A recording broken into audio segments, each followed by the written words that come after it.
Hello friends, welcome to mother simple kitchen. আশা করি যে যেখান থেকে আমার ভিডিওটা দেখছো সবাই ভালো আছো। আজকে আমি তোমাদের সঙ্গে শেয়ার করব চিকেন নাগেটের রেসিপি।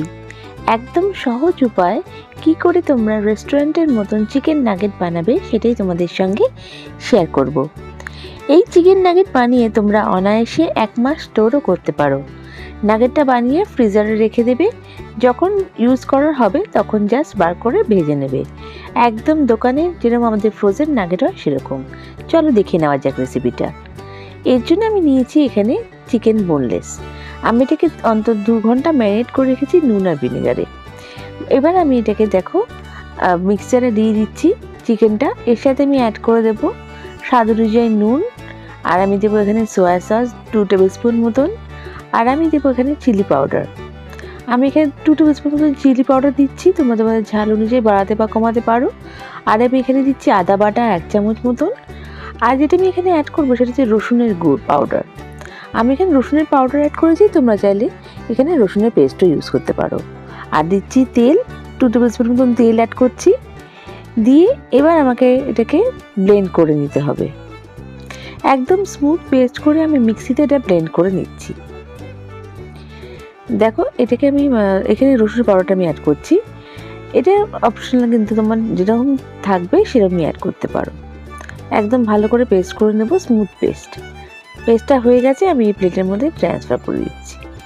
এবার যেটা আমার লাগবে সেটা হচ্ছে ব্রেড। হ্যাঁ বন্ধুরা, ব্রেড তো আমাদের ঘরে থাকেই। সেই ব্রেড আমি এখানে ইউজ করছি, যা নর্মাল আমাদের ব্রেড, স্যান্ডউইচ ব্রেড আমি নিচ্ছি এখানে নর্মাল ব্রেড। তোমরা এখানে চাইলে ব্রাউন ব্রেড ইউজ করতে পারো। এখানে আমি 6টা মতন ব্রেড স্লাইসেস নিয়ে এটাকে আমি একদম পাউডার মতন করে নেব, মিক্সিতে ব্লেন্ড করে নেব ভালো করে। এটাকে ভালো করে ব্লেন্ড করে নিয়ে আমি এখানে যেটা হবে চিকেনের সাথে অ্যাড করতে হবে। দেখো আমি এখানে এই যে নিয়ে নিলাম, আমি পাউডার করে নিয়েছি। এবার আমি এটা পুরো ঢেলে দিচ্ছি। এখানে কিছুটা পাউডার কিন্তু আমাকে আবার করে দিতে হবে, পরে আমার লাগবে। আমি এখানে আরও 2টো স্লাইসের ব্রেড আমি নিয়ে পাউডার করে রেখে দিয়েছি। দেখো ভালো করে আমি মিক্স করছি, এটাকে মিক্স করে নিচ্ছি চিকেনের সাথে।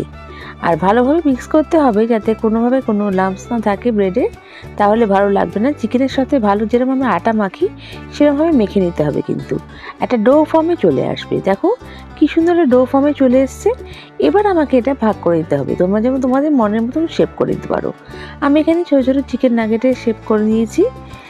যেরকম তোমাদের মনের ইচ্ছে সেরকম কিন্তু শেপ করে নিতে পারো। শেপটা কোনো ম্যাটার করে না, টেস্টটাই ম্যাটার করে। দেখো ছোটো ছোটো বল করে নিয়ে আমি তারপর একটু স্কোয়ার মতন একটু শেপ দিয়ে দিয়েছি। তোমাদের যেরকম মন চায় সেরকম তোমরা শেপ দিতে পারো।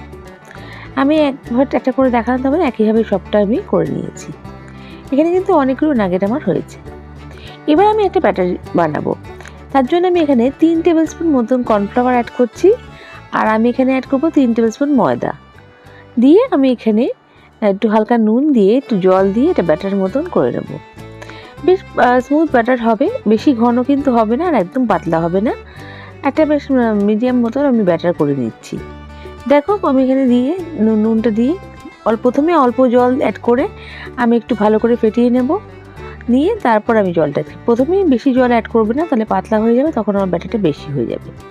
দেখো ভালো করে একটু মিক্স করে নিচ্ছি। তারপর আমার মনে হলো একটু জল লাগবে, জল অ্যাড করেছি আমি। একটু জল দিয়ে এবার দেখো এটা নাগেটটাকে আমি এখানে ডিপ করবো। করে আমি যে পাউডারটাকে আমি ব্লেন্ড করে রেখেছিলাম সেটা আমি এখানে দিয়ে দিচ্ছি। তোমরা চাইলে বিস্কিটের গুঁড়োও দিতে পারো। আর এটা যেটা ইজিলি অ্যাভেলেবেল, পাউডারটাকে জাস্ট একটু মিক্সারে ব্লেন্ড করে নিয়ে আমি এখানে অ্যাড করেছি। কিন্তু একইভাবে সবগুলোকে আমি কোট করে নেব। নিয়ে এটাকে দেখো হয়ে গেছে আমার। যখন তোমরা একটা স্টোর করবে তখন একটা কন্টেনারে দেবে আর উপরে একটা কিছু শীট দিয়ে রাখবে, তাহলে কিন্তু একসাথে রাখলে কিন্তু লেগে যাবে। এবার দেখো তেলটা আমি গরম করে নিয়েছি, নিয়ে কিন্তু আমি এটা লো টু মিডিয়াম ফ্লেমে আমি এটাকে ভাজবো। বেশি গরমে ভাজবে না, তাহলে লাল হয়ে যাবে, ভেতরটা কাঁচা থেকে যাবে। একদম লো টু মিডিয়াম ফ্লেমে আমাকে ভাজতে হবে, যাতে ভেতরটাও কিন্তু ভালোভাবে কুক হয়। যেহেতু চিকেনটা একটু কাঁচা আছে তাই জন্য কিন্তু এটাকে ভালো করে লো ফ্লেমে কুক করতে হবে। বেশ উল্টে পাল্টে ভেজে নিচ্ছি, আর গোল্ডেন হলে পরে আমি এটাকে কিন্তু তুলে নেবো। বন্ধুরা, আমার রেসিপিটা যদি একটু ভালো লেগে থাকে প্লিজ লাইক করো, আর নতুন বন্ধুরা আমাকে সাবস্ক্রাইব করে আমার পাশে থেকে যেও। বেল বাটনটা প্রেস করো যাতে আমার রান্নার নোটিফিকেশনগুলো সবথেকে প্রথমে তোমরা পেয়ে যাও। তোমাদের এক একটা লাইক কমেন্ট আমাকে মোটিভেট করে নতুন নতুন রেসিপি নিয়ে আসার জন্য। বন্ধুরা, আর তোমাদের মিষ্টি মিষ্টি কমেন্টসের জন্য অসংখ্য ধন্যবাদ। আমি সত্যিই মোটিভেট হচ্ছি, আমার কাজে আগ্রহ বাড়ছে। আর এই রেসিপিটা কেমন লাগলো আমায় কমেন্ট করে নিশ্চয়ই জানিও। নেক্সট রেসিপি নিয়ে আমি আবার হাজির হয়ে যাব। তোমরা সবাই ভালো থেকো, সুস্থ থেকো। বাই।